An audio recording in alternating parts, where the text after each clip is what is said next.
प्रिय छात्रों नमस्कार। आइए आज हम पढ़ेंगे अध्याय 9 त्रिकोणमितीय समीकरण एवं सर्वसमीका ट्रिग्नोमेट्रिक इक्वेशन एंड आइडेंटिटी।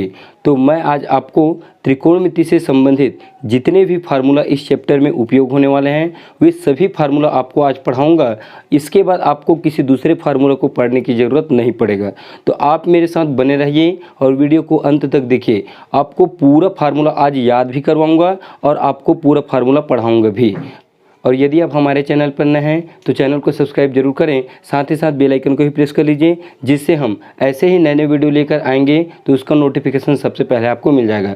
तो आइए स्टार्ट करते हैं त्रिकोणमितीय समीकरण एवं सर्वसमीका।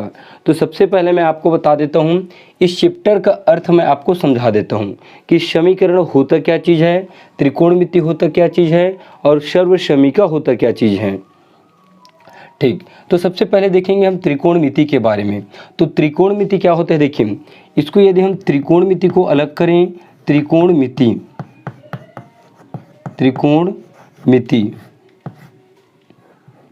ठीक, तो इसको अलग करें तो त्रि को होगा ये अलग, मतलब त्रि धन कोण धन मिति। मतलब त्रिकोणमिति का अर्थ होता है जिसमें तीन कोणों को माप किया जाता है, तीन कोणों का मापन किया जाता है। मिति मतलब होता है मापना, और कोण मतलब तो आप जानते हैं क्या होता है, और त्रि मतलब होता है तीन, जिसमें समकोण त्रिभुज में इसका उपयोग किया जाता है। ये हम ले लेते हैं एक समकोण त्रिभुज। तो समकोण त्रिभुज में देखिए तीन कोण होते हैं, एक ये कोण, दूसरा कोण ये और तीसरा कोण ये। अब समकोण त्रिभुज यहाँ पे आ गया, तो समकोण त्रिभुज के बारे में चलिए मैं थोड़ी देर में आपको बताता हूँ। तीन कोणों की माप, मतलब तीन कोणों का माप किया जाता है, उसे त्रिकोणमिति कहते हैं।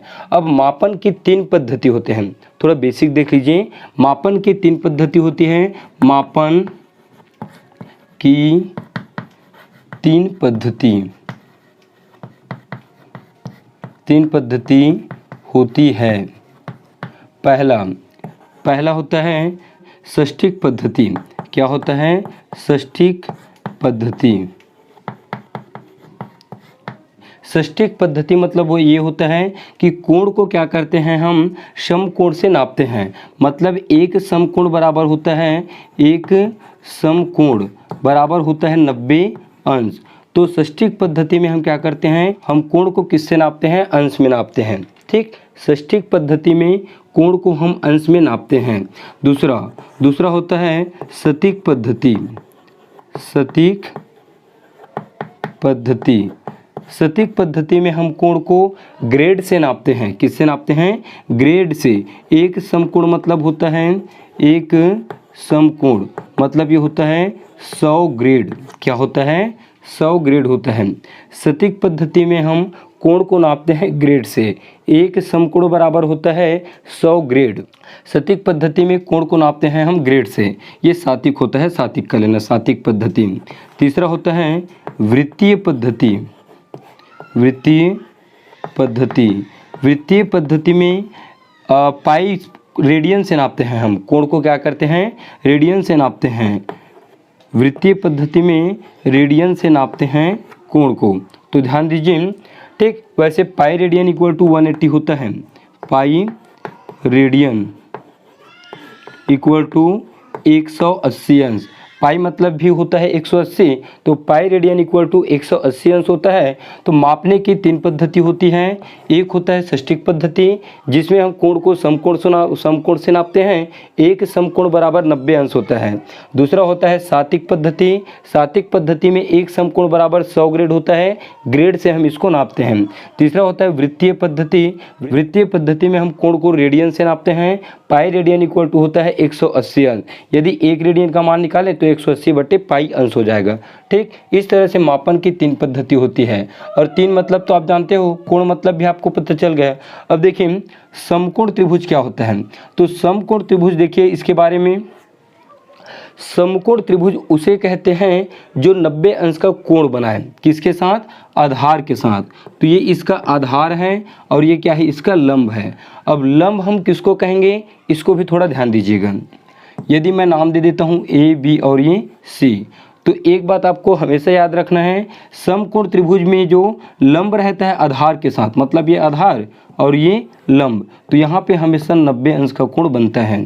कितने अंश का कोण बनता है? 90 अंश का कोण। अब यदि हम ए को कोण ले लें यहाँ पे, ठीक, तो कोण ये होगा, तो ये होगा इसका लंब। क्या होगा? लंब। कोण के सामने की भुजा हमेशा लंब कहलाती है, ठीक। कोण की सामने की भुजा हमेशा लंब होता है, ठीक। कोण के सामने की भुजा हमेशा लंब होता है। यदि हम कोण यहाँ पे बना दें तो ये हमारा लंब हो जाएगा। अब कोण के सामने की भुजा लंब और समकोण त्रिभुज के सामने की भुजा कर्ण, मतलब सबसे बड़ी भुजा को हम कर्ण कहते हैं। क्या कहते हैं? सबसे बड़ी भुजा को कर्ण कहते हैं। और ये भुजा, बचा हुआ भुजा क्या होगा फिर? लंब हो गया, कर्ण हो गया, और ये हो जाएगा आधार। क्या होगा? आधार। यदि इस त्रिभुज को थोड़ा सा आप ऐसा पलट के देखिए, मतलब ऐसा ही रहने दीजिए, ये इस तरह से। यदि इस बार मैं कोण यहाँ पे बनाया तो ये होगा लंब, और ये सामने होगा कर्ण, और ये वाला भुजा होगा आधार, ठीक। कर्ण को इंग्लिश में कहते हैं हाइपोटेनस, ठीक, और आधार को कहते हैं बेस, और लंब को कहते हैं परपेंडिकुलर, ठीक। लंब मतलब परपेंडिकुलर होता है, कर्ण मतलब हाइपोटेनस होता है, और बेस मतलब होता है आधार।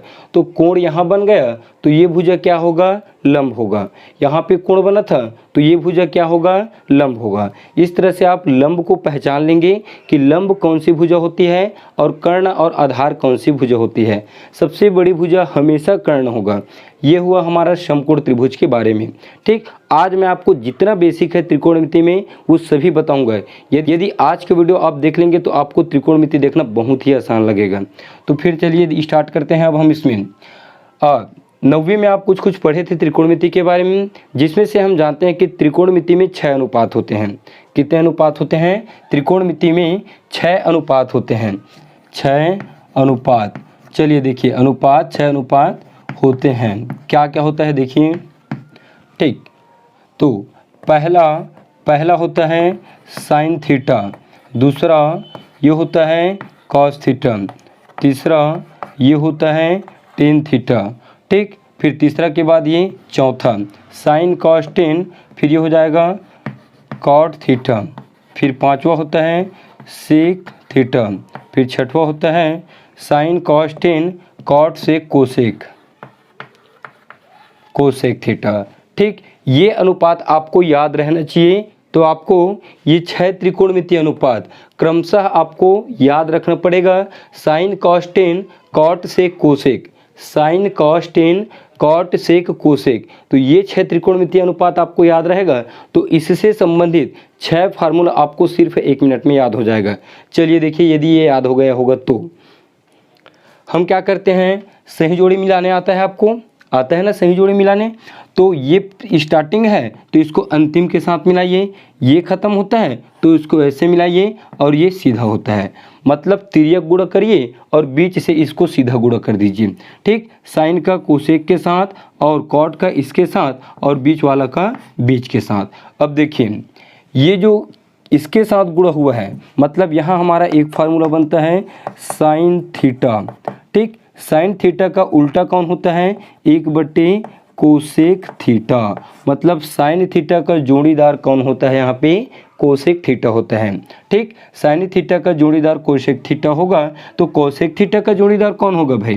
कोसेक थीटा का जोड़ी होगा, मतलब ये होगा 1/2 साइन थीटा, ठीक। ये 2 फार्मूला। अब दूसरा, कॉस थीटा का जोड़ी होता है सेक थीटा, तो सेक थीटा का कौन होगा? कॉस थीटा, तो कॉस थीटा बराबर होता है 1/2 सेक थीटा, तो सेक थीटा बराबर क्या होगा? 1/2 कॉस थीटा, ठीक। फिर टेन थीटा किसके साथ है? कॉट के साथ, तो तीसरा नंबर का फॉर्मूला होगा आपका टेन थीटा बराबर 1/2 कॉट थीटा, और कॉट थीटा बराबर 1/10 थीटा। 6 फार्मूला आपको याद हुआ। नहीं हुआ तो चलिए देखिए, साइन का 1/, कोसेक थीटा और कोसेक का 1/, साइन थीटा, कॉस का 1/, सेक थीटा तो सेक का 1/, कॉस थीटा, टेन का 1/, कॉट थीटा तो कॉट का 1/, टेन थीटा। ये हुआ छः फार्मूला। ठीक, 1 2 3 4 5 6, ये आपको याद हो गया होगा ऐसा मुझे लगता है। ठीक, चलिए अब देखते हैं हम सर्वसमीका। तो सर्वसमीका जो हम 9वीं में पढ़े थे उसी का प्रयोग हम इसमें भी करेंगे। अब देखिए कुछ फार्मूला और देखिए यहाँ पे। ठीक, त्रिभुज में मिटा दिया, चलिए फिर बना देता हूँ मैं त्रिभुज। ये ठीक, यहाँ पे ये कर्ण है और ये आपका आधार और ये है आपका लंब। ठीक, नाम दे दीजिए ABC। तो एक फार्मूला तो आप पहले से पढ़े होंगे, लाल बट्टी कक्का का पढ़े हो ना। ठीक, ये होता है, इसको याद रखना आप। ठीक, लाल बटे कक्का, क्योंकि ये फार्मूला बहुत प्रचलित है, ये जो ट्रिक है वो बहुत ही ज़्यादा प्रचलित है। तो साइन से स्टार्ट करते हैं हम। तो ये जो फर्स्ट वाला कॉलम है L/K और A/K और L/A, तो हम स्टार्ट करते हैं साइन से। तो साइन थीटा बराबर क्या होगा देखिए, L/K, L/K। L मतलब हम हिंदी नाम याद रखेंगे लंब और K मतलब याद रखेंगे कर्ण। तो ये होगा लंब बटे कर्ण,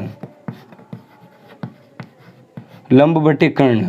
फिर A/K, साइन के पास क्या है, दूसरा नंबर हमारा कॉस। इस नंबर को यदि आप याद रखेंगे तो इस फार्मूला को भी आप बहुत ही आसानी से बना सकते हैं। तो कॉस थीटा बराबर A/K, A/K। A मतलब आधार और K मतलब कर्ण। फिर साइन कॉस, फिर तीसरा नंबर का है हमारा टेन थीटा। टेन के लिए L/A, L/A। L मतलब लंब और ये आधार। ठीक, अब ये 3 याद हो गया आपको। तो चौथा क्या है, कॉट, कॉट थीटा।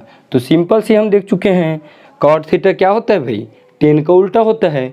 कॉट मतलब टेन का उल्टा। तो यहाँ पे देखिए ये 10 है तो 10 को पलट दीजिए तो आधार बटे लंब हो जाएगा। ये क्या होगा, आधार बटे लंब। ठीक, कॉट थीटा आधार बटे लंब। इसमें देखेंगे तो इसको पलट दीजिए, उल्टा कर दीजिए।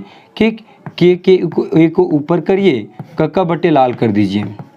ठीक, मतलब आधार बटे लंब, ये कॉट से। फिर कॉट के बाद सेक, सेक थीटा। सेक थीटा के लिए K/A, K/A। या फिर सेक थीटा का जोड़ीदार कौन है, सेक का जोड़ी है कॉस। तो कॉस का मान आप उल्टा कर दीजिए। देखिए A/K है तो K/A हो गया, पलट गया। मतलब कर्ण बटे आधार, कर्ण बटे आधार। ठीक, सेक के बाद होता है हमारा लास्ट में कोशेक थीटा। कोशेक थीटा होता है K/L, मतलब कर्ण बटे लंब। कोसेक किसका उल्टा होता है, साइन का। ठीक, देखिए कॉट 10 का होता है और कॉस क्या होता है, सेक का होता है और साइन किसका होता है, कोशेक का। तो कोशेक थीटा होगा K/L, K/L। K मतलब कर्ण और L मतलब होगा लंब। ठीक, ये फिर कितना फार्मूला हुआ, 1 2 3 4 5 और ये 6 फार्मूला फिर आपका कंप्लीट। अब फिर चलिए आगे देखें। मैं सिर्फ आज की क्लास में आपको सिर्फ और सिर्फ फार्मूला ही पढ़ाऊंगा। चलिए, एक पाइथागोरस प्रमेय होता है, सभी लोग जानते हैं इसको। पाइथागोरस प्रमेय समकोण त्रिभुज में लागू होता है। पाइथागोरस प्रमेय, पाइथागोरस प्रमेय ये कहता है सबसे बड़ी भुजा का वर्ग शेष दो भुजाओं के वर्गों के योग के बराबर होता है। अर्थात सबसे बड़ी भुजा है हमारे पास कर्ण, तो कर्ण का वर्ग शेष दो भुजा मतलब लंब का वर्ग और आधार के वर्ग। ठीक, हिंदी में क्या होगा, पाइथागोरस प्रमेय सबसे बड़ी भुजा का वर्ग शेष दो भुजाओं के वर्गों के योग के बराबर होता है। इसे कहते हैं हम पाइथागोरस प्रमेय। ठीक, अब पाइथागोरस प्रमेय देखने के बाद चलिए, जो 9वीं में हम सर्वसमीका पढ़े थे। ठीक, कितना सर्वसमीका पढ़े थे 9वीं में, हम 9वीं में पढ़े थे हम 3 सर्वसमीका। सर्व समीकाएं, ठीक, सर्व समीकाएं। तो पहला पढ़े थे हम sine square theta plus cos square theta बराबर 1। इस फार्मूला को आपको याद रहना चाहिए, सबसे ज़्यादा उपयोग होने वाला फार्मूला है ये। Sine square theta plus cos square theta बराबर 1। यदि कॉस को पक्षांतर करें तो ये होगा साइन स्क्वायर थीटा बराबर 1 माइनस कॉस स्क्वायर थीटा, ठीक, कॉस को पक्षांतर किए। यदि हम साइन को पक्षांतर करेंगे तो हमारे पास बचेगा कॉस स्क्वायर थीटा और ये होगा 1 माइनस साइन स्क्वायर थीटा, ठीक। दूसरा पढ़ते थे हम। दूसरा ये होता है sec square theta minus tan square theta बराबर होता है 1, ठीक। अब यहाँ पे आप माइनस को पक्षांतर करेंगे तो ये होगा सेक स्क्वायर थीटा बराबर माइनस उधर जाके क्या बनेगा 1 प्लस टेन स्क्वायर थीटा, ठीक। तीसरा नंबर का पढ़ते हैं हम कोसेक स्क्वायर थीटा, ठीक, माइनस कॉट स्क्वायर थीटा। इसको याद करने का भी तरीका मैं आपको बताऊंगा, बस आप देखते बस रहिए। Cosec square theta minus cot square theta बराबर 1 और माइनस कॉट उधर जाके क्या बनेगा प्लस, तो कोसेक स्क्वायर थीटा बराबर 1 प्लस कॉट स्क्वायर थीटा। चलिए अब इसको याद कैसे रखना है उसको देखिए हम। सबसे पहले हम देखेंगे कि ये जो 6 त्रिकोणमितीय अनुपात है इसमें से हम पहला नंबर का चुन लिए हैं sine square theta plus cos square theta बराबर 1। ये कॉमन है आपका। देखिए ये दोनों पास पास रहते हैं, क्या रहते हैं, दोनों पास पास रहते हैं, तो ये इसका साथ नहीं छोड़ना चाहता और ये इसका साथ नहीं छोड़ना चाहता, तो ये दोनों क्या होंगे आपस में स्क्वायर होके इसका मान 1 होता है। तो पहला आपको याद हो गया sine square theta plus cos square theta बराबर 1। अब दूसरा देखिए, ठीक। अब देखिए इन दोनों को छोड़ के बाकी बच्चे हमारे पास 4, टेन बचा, कॉट बचा, सेक बचा और कोसेक बचा। तब ये लोग चारों लोग क्या कहते हैं कि जो सेम सेम हैं वही लोग साथ में रहेंगे। क्या कहते हैं ये लोग, जो लोग सेम सेम हैं वही लोग साथ में रहेंगे और जो अलग अलग हैं वो लोग अलग हो जाओ। तो ये होता है टेन ढूंढता है अपना, इसको नहीं मिलता है कहीं पे भी। कॉट ढूंढता है सी वाला, ठीक, टेन ढूंढता है इन सभी में टी वाला, लेकिन उसको नहीं मिलता है। लेकिन कॉट देखिए, कॉट ढूंढता है सी वाला, तो कॉट कहाँ पे मिलता है, कॉट को मिल जाता है कोसेक, तो इसको मिल गया, ठीक। कॉट को साथ ही मिल गया कौन, कोसेक थीटा। तो कॉट और कोसेक क्या कहते हैं, हम दोनों एक ही कास्ट के हैं, मेरे नाम में भी सी है और तुम्हारे नाम में भी सी है, तो हम क्या करते हैं, चलिए दोनों साथ साथ रह लेते हैं। तो कॉट और कोसेक क्या बनाते हैं, एक दूसरे का जोड़ी बना लेते हैं। और कोसेक फिर क्या कहते हैं, देखो अब ये कॉट कहता है कि मैं प्लस हूँगा या मैं माइनस हूँगा, और कोसेक भी कहता है कि मैं प्लस हूँगा या मैं माइनस हूँगा। तो फिर दोनों में ये निर्णय निकलता है कि कोसेक कहता है कि मैं बड़ा हूँ, मैं बड़ा हूँ, मेरे अक्षर ज़्यादा है, 1 2 3 4 5, इसमें 1 2 3, तो मेरे अक्षर ज़्यादा है इसलिए मैं प्लस रहूँगा, और तेरा अक्षर छोटा है इसलिए तू माइनस रहना। किसको कहता है, कॉट को। तो कोसेक 5 अक्षर है और कॉट में 3 अक्षर है, तो कोसेक बड़ा होगा और कॉट क्या होगा, छोटा होगा। तो कोसेक में कॉट को माइनस करिए, देखिए कोसेक में कॉट को माइनस करिए और बराबर में 1। अब माइनस पक्षांतर कर दीजिए तो ये हो जाएगा 1 प्लस कॉट स्क्वायर थीटा। तो ये फार्मूला आपको याद हो गया, तीसरा और ये पहला। अब देखिए ये दोनों जोड़ी बना लिए। अब ये टेन और सेक क्या करेंगे, अब इनके लिए तो कोई रास्ता है ही नहीं है, तो ये क्या करते हैं, अब किसी भी तरह से अपने न तो अक्षर को मिलाते हैं न तो अपने जाति को देखते हैं, ये सीधा सीधा एक दूसरे के साथ मिल जाते हैं। टेन और सेक, टेन और सेक, तो इसका एक जोड़ी बना दीजिए, ठीक। 4 याद हो गए तो बचा हुआ 2 का जोड़ी बनाएंगे आप, sec square theta minus tan square theta बराबर 1। मतलब ये फार्मूला आपको याद हो जाएगा। जब ये दोनों याद होंगे तो बचेगा 2, उसका जोड़ी बना देना, sec square minus tan square बराबर 1, और माइनस इधर जाके बनेगा प्लस, अर्थात 1 प्लस टेन स्क्वायर थीटा। तो ये फार्मूला आपको याद हुआ। चलिए कुछ फार्मूला और देख लेते हैं हम। चौथा के बाद होता है एक टेन का फार्मूला, ठीक। टेन थीटा बराबर होता है साइन थीटा बटे कॉस थीटा। क्या होता है, साइन थीटा बटे कॉस थीटा। और कॉट थीटा बराबर होता है, देखिए कॉट क्या होता है, टेन का उल्टा होता है। कॉट क्या होता है, टेन का उल्टा होता है। तो टेन के मान को पलट दीजिए तो ये हो जाएगा कॉस थीटा बटे साइन थीटा, ठीक। ये 2 फार्मूला और आपके पास आ गया। टेन का मान क्या होता है साइन थीटा बटे कॉस थीटा, तो कॉट का मान क्या होगा कॉस थीटा बटे साइन थीटा। तो ये फार्मूला आपको याद रहना चाहिए, ये फार्मूला याद रहना चाहिए आपको, और ये फार्मूला याद रहना चाहिए। चलिए कुछ और देखते हैं हम। तो थोड़ा सा मैं आपको बता देता हूँ बीजगणित के सूत्र जो इसमें उपयोग होने वाले हैं।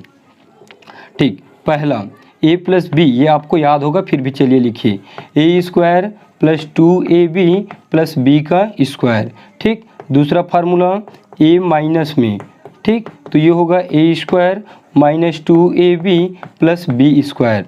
तीसरा ये होगा, तीसरा a माइनस बी और a प्लस बी, ये होता है a square minus b square. इसको बहुत छोटी कक्षाओं से पढ़ते आ रहे हैं आप, तो इसको याद रखना क्योंकि इसकी भी ज़रूरत हमें इस चैप्टर में पड़ेगा।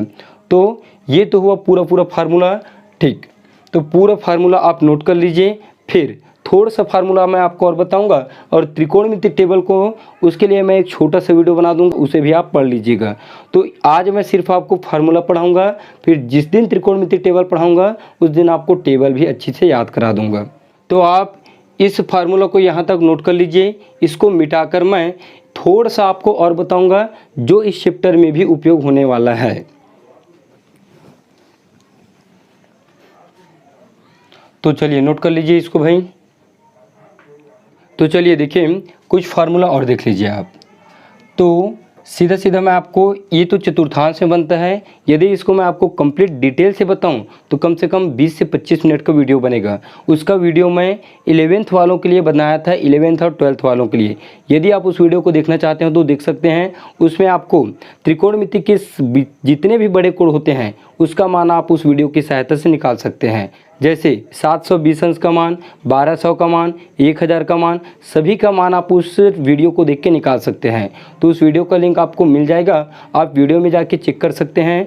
ठीक, बड़े कोणों का मान कैसे ज्ञात किया जाता है ऐसा सर्च कीजिएगा, या फिर इस वीडियो के डिस्क्रिप्शन में मैं उसका लिंक दे दूँगा। तो चलिए थोड़ा सा देखते हैं जो इसमें उपयोग होने वाला है क्लास 10th में। ठीक, ये होता है साइन 90 माइनस थीटा और cos 90 minus theta, sine cos 10 90 minus theta, फिर कॉट 90 माइनस थीटा, फिर सेक 90 माइनस थीटा और कोसेक 90 माइनस थीटा। चलिए देखिए ये क्या होता है, ये आसान है बहुत, मैं आपको 1 सेकंड में 1 मिनट पे समझा देता हूँ आपको। ठीक, इसको देखिए ये बहुत ही आसान होता है। जब यहाँ पे 90 होता है, 90 होता है, 90 90 90, तो जो इसका मान है वो क्या होता है बदलता है। क्या होता है, इसका मान बदलता है। तो दोनों पास में तो एक दूसरे से ये क्या होंगे, मतलब अदला बदली करेंगे। ये दोनों एक दूसरे से अदला बदली करेंगे और ये दोनों भी एक दूसरे से बदली करते हैं। देखिए कैसे होगा, साइन 90 माइनस थीटा, तो ये होता है जब 90 में रहता है मान तो उसका मान बदलता है। तो साइन 90 माइनस थीटा क्या होगा, कॉस थीटा होगा। ठीक, और cos 90 minus theta sine theta, ये ऐसा होता है। और ये क्या होता है, इसमें आता है साइन का कॉस और कॉस का साइन। तो कॉस 90 माइनस थीटा ये होता है साइन थीटा। ठीक, 10 का कॉट, तो कॉट का क्या होता है 10, तो 10 90 माइनस थीटा होता है कॉट थीटा, और कॉट 90 माइनस थीटा होता है 10 थीटा। ठीक, सेक का होता है कोसेक थीटा। ठीक, सेक 90 माइनस थीटा कोसेक थीटा, और इसका मान क्या होता है, कोसेक 90 माइनस थीटा होता है सेक थीटा। ठीक, इस तरह से ये 6 फार्मूला फिर आप याद रख सकते हैं। इसका भी उपयोग हम इस अध्याय में करेंगे। तो इस तरह से त्रिकोणमिति मतलब इस चैप्टर में जितना भी फार्मूला उपयोग होने वाला है वे सभी फार्मूला मैं आपको पढ़ा दिया हूँ।